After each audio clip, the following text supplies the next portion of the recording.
নমস্কাৰ মই আদিত্য আৰু আপোনালোকক মোৰ ইউটিউব চেনেলৰ অন্য এটা ভিডিঅ'লৈ স্বাগতম জনাইছোঁ।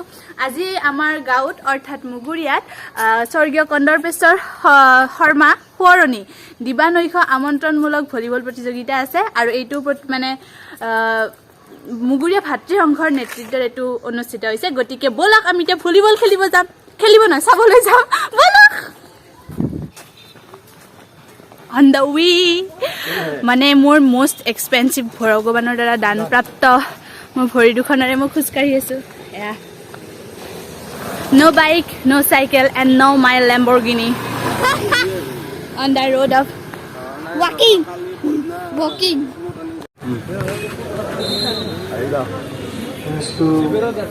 SKS 15-11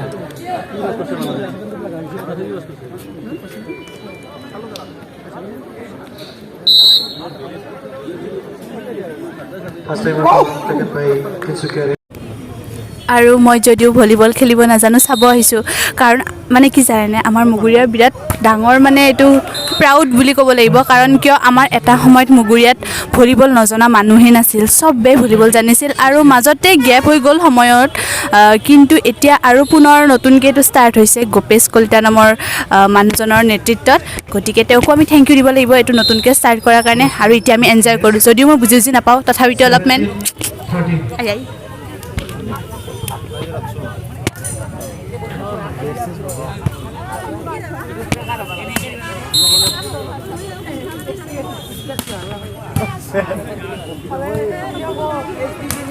আৰু এতিয়া আমাৰ মাজত আছে প্ৰাক্তন ভলীবল খেলুৱৈ গোপেশ কলিতা, যিয়ে মুগুৰিয়াৰ এই যিটো পৰম্পৰা আছিল ভলীবল খেলুৱৈ সেইটো নতুনকৈ আৰু স্থাপন কৰিছে। গতিকে আপোনাক প্ৰথমতে স্বাগতম জনাইছোঁ মোৰ চেনেললৈ। আৰু আপোনাক মই এইটো সুধিব বিচাৰোঁ যে আজিকালিতো নৱপ্ৰজন্মই মানে ফিল্ডত আহি খেলিব নিবিচাৰে, মোবাইলতে খেলিব বিচাৰে। এনেকুৱা মানে পৰিস্থিতিত আপুনি নৱপ্ৰজন্মক মানে কেনেকৈ যিটো মানে অনুপ্ৰেৰণা যোগালে যে ফিল্ডত আহিও এনেকৈ খেলিব লাগে, সেইটো ক্ষেত্ৰত আপোনাৰ কেনেকুৱা পদক্ষেপ লৈছিলে আপুনি? মানে মই এই ল'ৰা ছোৱালীবিলাকক দেখা পালোঁ যে ৰাস্তাই ঘাটে ঘূৰি ফুৰে, মোবাইল চাই থাকে, শিখৰ এইবিলাক লগত জড়িত থাকে। মই ভাবিলোঁ যে এই ল'ৰাবিলাকক অলপ আৰু মানে কি ভাল পথে আনিব পাৰিলে ভাল হয়। তাৰপিছত মই গাঁও ভূঁই সোমাই গ'লোঁ আৰু মোৰ ভলীবলৰ প্ৰতি ইণ্টাৰেষ্ট আছে। আৰু মোৰ মুগুৰিয়া গাঁও ভলীবলত এটা সময়ত এনেকুৱা আছিল যে জন্মৰ পিছতে মুগুৰিয়াৰ ল'ৰা ছোৱালীবোৰে ভলীবল লয়, কিন্তু সেই দিন আজিকালি নোহোৱা হৈছে। গতিকে তাৰে ওপৰত নিৰ্ভৰ কৰি মই কথাটো অলপ গুৰুত্ব দি পেলাই এই ভলীবলখিনিৰ আগবাৰৰ কাৰণে গাঁও ভূঁই সোমাই যাই পেলাই কিছুমান টিমৰ ওচৰত মই গুচি গ'লোঁ গাঁৱত, যে ভলীবল তোমালোকে খেলা ইণ্টাৰেষ্ট আছে নেকি? তো ছাৰ আছে, কিন্তু আমাৰ আৰ্থিক অসুবিধা, যেতিয়া আমি দুটা বল এখন নেট মানে 10 ঠাইত মানে দি দিলোঁ। আৰু মই তাতে কেইজনমান সেই ঠাইতে ল'ৰা কোচ হিচাপে মই এংগেজ কৰিছোঁ। আৰু লাহে লাহে আহি পেলাই মুগুৰিয়া হৰিহৰগড় কোচিং চেণ্টাৰ নামাকৰণ কৰি মই মুগুৰিয়া গাঁৱত এখন ভলীবল কোচিং চেণ্টাৰ খুলি তাত আৰম্ভ কৰি আজি এই খেলখন এই ল'ৰা ছোৱালীখিনিক দেখুওৱাৰ কাৰণে কম্পিটিশ্যনখন পাতিছোঁ। হয়, আচলতে বহুত ভাল পদক্ষেপ এইটো, কাৰণ আজিকালি মোবাইলত ইমান ব্যস্ত হৈ গৈছে, ফিল্ডত খেলিবলৈ পাহৰি গৈছে। আৰু এই আমন্ত্ৰণমূলক খেলখনত ক'ৰ পৰা টীমবিলাক আহিছে? এই আমন্ত্ৰণমূলক খেলখনত আমাৰ এই খেলখন প্ৰথমতে আমি প্ৰয়াত কন্দৰ্প শৰ্মা সোঁৱৰণী এই খেলখন পাতিছোঁ। আৰু এই খেলখনৰ খৰচখিনি তেওঁলোকৰ পৰিয়ালে আমাক বহন কৰিছে। আমিও কিছু শাৰীৰিকভাৱে হওক আৰ্থিকভাৱেও কিছু পৰিমাণ খৰচ কৰিছোঁ। এই টীমত জড়িত আছে তেজপুৰ ভলীবল দল, তিনিচুকীয়া ৰেলৱে, মুগুৰিয়া ভাতৃসংঘ, Muguria volleyball coaching centre, Sorbhog volleyball দল, বাক্সা ভলীবল দল, তেজপুৰ ভলীবল দল, এইকেইটাই। আপোনাক ধন্যবাদ জনাইছোঁ এইখিনি সময় মোক দিয়াৰ কাৰণে।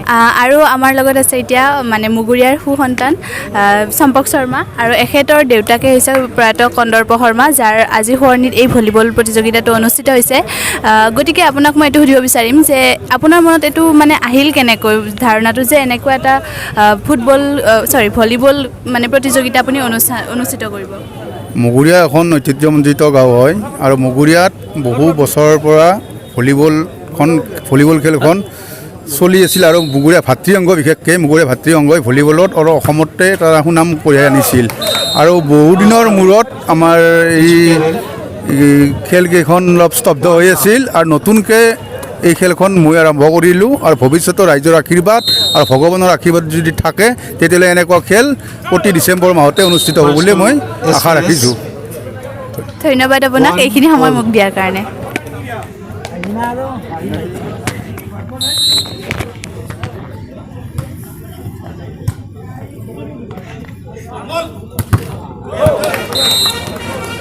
আৰু এতিয়া আমাৰ মাজত আছে অসমৰ সুসন্তান যিয়ে অসমৰ হৈ অসম টীমৰ হৈ ভলীবল খেলিছিলে আৰু সুনাম কঢ়িয়াই আনিছে। গতিকে আজি আপোনাৰ এইটো মানে খেলখন চাই পেলাই কেনেকুৱা লাগিছে? ভালে লাগিছে। কেনেকুৱা লাগিছে মানে আগৰ কথাবিলাক মনত পৰিছে আৰু আগৰ হ'ব কি ক'ম আৰু।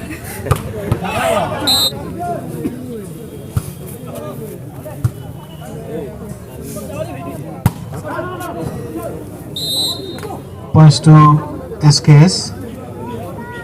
আজি মোৰ আচলতে বহুত ভাগ্য ভাল, কাৰণ কিয় মই ইয়াত এজন এনেকুৱা মানুহক লগ পাইছোঁ যিজন অসম পুলিচৰ কোচ আছিল ভলীবল টীমৰ। গতিকে তেখেত আজি আমাৰ মাজত আছে। আপোনাৰ কেনেকুৱা লাগিছে আজি চাই পেলাই? নহয়, মই খেলখন উপভোগ কৰাৰ কাৰণে আহিছোঁ। এসময়ত ময়ো প্লেয়াৰে আছিলোঁ। 7 টাইম নেশ্যনেল মই পাৰ্টিচিপেট কৰিছোঁ অসম পুলিচ দলৰ। মোৰ ছাৰ্ভিচ হৈছিল খেলৰ কাৰণে লৈ গৈছিল ঘৰৰ পৰা। গতিকে মই খেলৰ মানদণ্ডটো ক'ব গ'লে কিছুমান কথা বেলেগকৈ ক'ব লাগিব। যেনে উদাহৰণস্বৰূপে যদি খেলৰ মানদণ্ড ক'ব যাওঁ, তুলনামূলক হিচাপে কিছুমান বস্তু আজিৰ দিনত ভাল হৈছে, কিছুমান তেতিয়াৰ দিনত ভাল আছিল। মই লাষ্ট খেলিছোঁ 86ত জম্মু আৰু কাশ্মীৰ শ্ৰীনগৰ। গতিকে এতিয়া কথা হ'ল কি, মানদণ্ডটো কিছুমান বস্তুৰ এডভান্টেজ হৈছে, কিছুমান বস্তু কমিছে তেতিয়াৰ দিনত কৰি। গতিকে সেইকাৰণে কৈছোঁ যে এনে আজি বৰ্তমান যিটো মুগুৰীয়া ৰৈছে সেই হিচাপে মানদণ্ডটো ভাল, সেই হিচাপে মানদণ্ডটো ভাল। যেনে এটাকাৰৰ মানদণ্ডটো ভাল, যেনে ডিফেন্সটোৰ অলপ প'ৰ, বাকী যিটো লিফটিং লিবেৰো এইটো এডভান্স, এইটো মানদণ্ডটো ভাল। আৰু আপুনি খেলৰ ক্ষেত্ৰত আমাৰ নৱপ্ৰজন্মক কিবা দিহা পৰামৰ্শ দিব? নৱপ্ৰজন্মক ক'ব লগা বহুত আছে। আজিকালি ল'ৰাবিলাকে মেক্সিমাম কষ্ট নকৰে, কিন্তু সুবিধাটো পাইছে যথেষ্ট।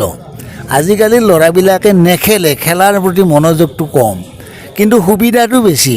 এটা সময়ত মই প্ৰথম যেতিয়া নেশ্যনেল খেলোঁ, ট্ৰেকশ্বুট আনিছিলোঁ মই পাটিয়ালাৰ পৰা মগাই।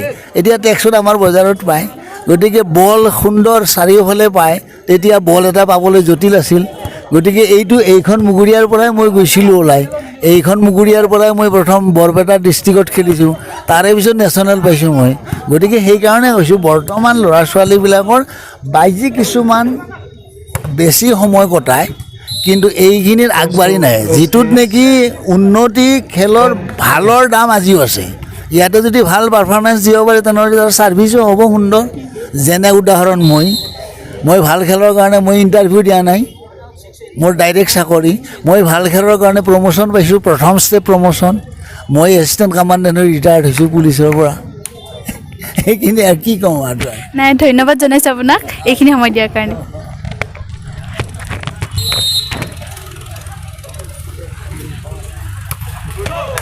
ৱাও, তামাম খেলি আছে। আৰু এতিয়া মোৰ লগত আছে ৰঞ্জিত তালুকদাৰ ছাৰ, যিয়ে এইখন খেলৰে অলপ আগতে ৰেফাৰী হৈছিলে। আৰু এখেতৰ ঘৰ হৈছে কৰ্দেগুৰি। কৰ্দেগুৰি নামটো মই এইটো কাৰণে কৈছোঁ যে মুগুৰীয়া যেনেকৈ ভলীবলৰ ক্ষেত্ৰত মানে এটা ভাল ঠাই আছে, ঠিক তেনেকৈ কিন্তু কৰ্দেগুৰিৰ পৰাও বহুকেইজন নেশ্যনেল বা ষ্টেট লেভেলৰ প্লেয়াৰো আছে ভলীবলৰ ক্ষেত্ৰত। গতিকে আজি আপোনাৰ এইখন খেলক লৈ মানে কেনেকুৱা অনুভৱ? ভাল লাগিছেনে বাৰু? খেলখন বাৰুকৈয়ে ভাল লাগিছে। আৰু আগতে এই ফিল্ডত মই খেলেই গৈছোঁ, আৰু আজি মই নেশ্যনেল ৰেফাৰী হিচাপত ৰেফাৰী কৰিছোঁ। খেলখন চলাই ভাল লাগিছে। আৰু আপুনি নৱপ্ৰজন্মক কেনেকৈ উৎসাহিত কৰিব? আমাৰ তাত কোচিং চেণ্টাৰ এটা আছে কৰ্দেগুৰিত, ইয়াতো কোচিং চেণ্টাৰ আছে মুগুৰীয়াত। আমি তাৰ লগত সৰু ল'ৰা ছোৱালীখিনিৰ লগত মানে কোচিং কৰি আছোঁ তাতে। আমাৰ লগত মানে আছে কংকন ডেকা বুলি এজন, তেওঁ মানে সহায় কৰিছে। আমাৰ ষ্টেট প্লেয়াৰ ভগৱান উজিৰেও মানে তাত অলপ আহি থাকে প্ৰশিক্ষণ শিবিৰত। এইখিনি। ধন্যবাদ আপোনাক এইখিনি সময় মোক দিয়াৰ কাৰণে। ধন্যবাদ।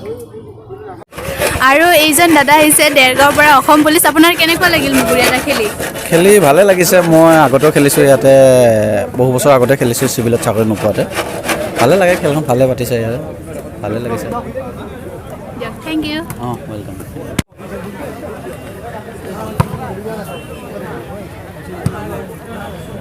এয়া আমাৰ মাজত আছে মুগুৰীয়া ভাতৃ সংঘৰ উদ্যোক্তা নিৰ্মল কাকতি আপোনাৰ কেনেকুৱা মানে অনুভৱ লাগিছে আজি কাৰণ ইমান অসমৰ বিভিন্ন ঠাইৰ পৰা আহিছে দলবিলাক আৰু তেওঁলোকৰ মানে সহযোগিতাটো কেনেকুৱা আপোনালোকৰ প্ৰতি চাওক এতিয়া মুগুৰীয়া হ'ল ভলীবলৰ এখন প্ৰাণকেন্দ্ৰ বহু বছৰ আগতে মুগুৰীয়া দলে য'তেই খেলিবলৈ গৈছিল ত'তেই জিকিছিল কিন্তু আজি কিছু বছৰ ধৰি এই ভলীবল খেলটো ম্লান হৈ গৈছে সেই অনুভৱ কৰি আমি ভাবিলোঁ যে মুগুৰীয়া যিহেতুকে ভলীবলৰ প্ৰাণকেন্দ্ৰ ইয়াত এখন খেল পতা যাওক এই ক্ষেত্ৰত মোক বিশেষকৈ সহায় কৰিলে মোৰ বন্ধুবৰ প্ৰয়াত অন্তৰ্ব শৰ্মাৰ একমাত্ৰ পুত্ৰ চম্পক শৰ্মাই তেওঁক ক'লোঁ কথাটো তেওঁৰো খুব ইণ্টাৰেষ্ট খেলখন পাতিব লাগে হৈ গ'ল খেলখন যোজা কৰিলোঁ অসমৰ টোটেল 9টা ভলীবল দল আমি নিমন্ত্ৰণ কৰিছোঁ তাৰ ভিতৰত তিনিচুকীয়া ৰেল অসম পুলিচ তোমাৰ বাক্সা ভলীবল দল মুগুৰীয়া ভাতৃ সংঘ আছে 2টা দল এইফালে তেজপুৰ আহিছে গতিকে এনেদৰে 9টা দলৰ মাজত এই খেলখন আজি অনুষ্ঠিত হ'ল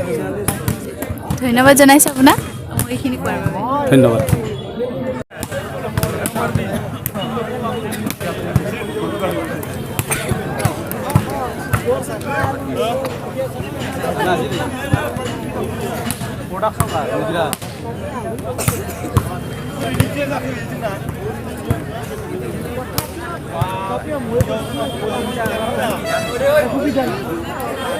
আৰু আজি এই প্ৰতিযোগিতাত বাক্সা দলৰ হৈ আহিছে এইসকল দাদা আপোনালোকৰ কেনেকুৱা লাগিল মুগুৰীয়াত আহি আজি বহুত ভাল লাগিছে আজি আহি ইয়াত দৰ্শকতাও ভাল চাবলৈ ইমান মানুহ আহিছে আমি খুব ভাল লাগিলে আপোনালোকৰ খেলি কেনেকুৱা লাগিছে আমিতো দেখিলোঁ আমি টিমটো মেনেজ কৰি আছোঁ বৰ্তমান টিম মেনেজাৰ হয় এতিয়া ল'ৰা গোটাই খেলি আছে ভালে খেলিছে ভাল লাগিছে ইয়াতে আহি খুব ভাল লাগিলে ধন্যবাদ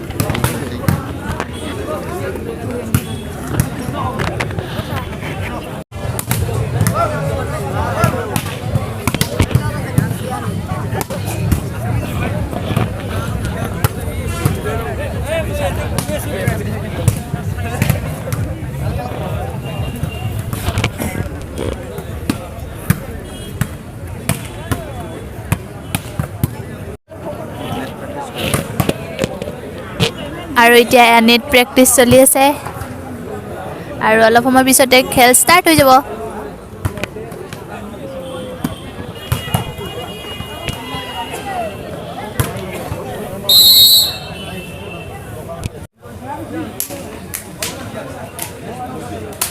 Production order for Baksa 60178071001. Rotation order for Assam Police 11, 14, 04, 5, 10, 6.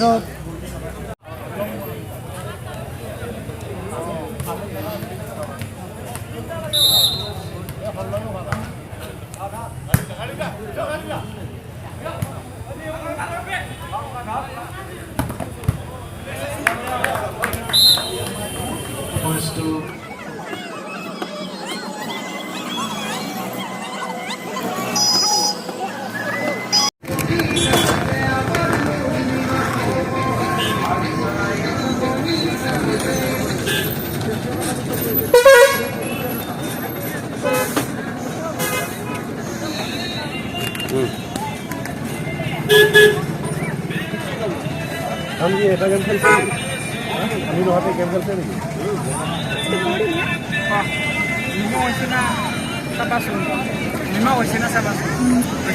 আমি খেলা চালোঁ খেলা চাই আছে আৰু আমি আধাতে গুচি আহিলোঁ তাৰপিছত ম'ম' খালোঁ সেইকাৰণে এতিয়া জ্বলা লাগিছে অলপ এতিয়া আমি যাম ফ্ৰেছ হ'বলৈ আমি আৰু জ্বলা খাম মানে চকলেট খাম এনি টাইম খাওঁ খাওঁকৈ থাকে খেলা চেলাত নিচা নাই খাবই আহিছে কেৱল যেতিয়া খেলো তেতিয়াহ'লে বাহঁতে গালি পাৰে হ'ব বাদ দিয়া ইগন'ৰ দিছ থিংছ তো আকৌ আহিম এটি নতুন ভিডিঅ'ৰ লগত তেতিয়ালৈকে বাই এনজয় আই অসম আৰু মোৰ ভিডিঅ'টো ভাল পালে লাইক কমেণ্ট এণ্ড শ্বেয়াৰ কৰিব আৰু আপুনি যদি ভলীবলৰ লাভাৰ ভলীবল খেলৰ তেনেহ'লেতো ভিডিঅ'টো শ্বেয়াৰ কৰিবই মাই চেনেলটো ছাবস্ক্ৰাইব কৰি কাষত থকা বেল আইকনটো প্ৰেছ কৰি দিব যাতে মোৰ প্ৰত্যেকটো ভিডিঅ'ৰ আপডেটছ আপোনালোকে পোনপ্ৰথমে পাই থাকে আকৌ ইমান নতুন ভিডিঅ' লগাই তেতিয়ালৈকে bye bye and Jay I Assam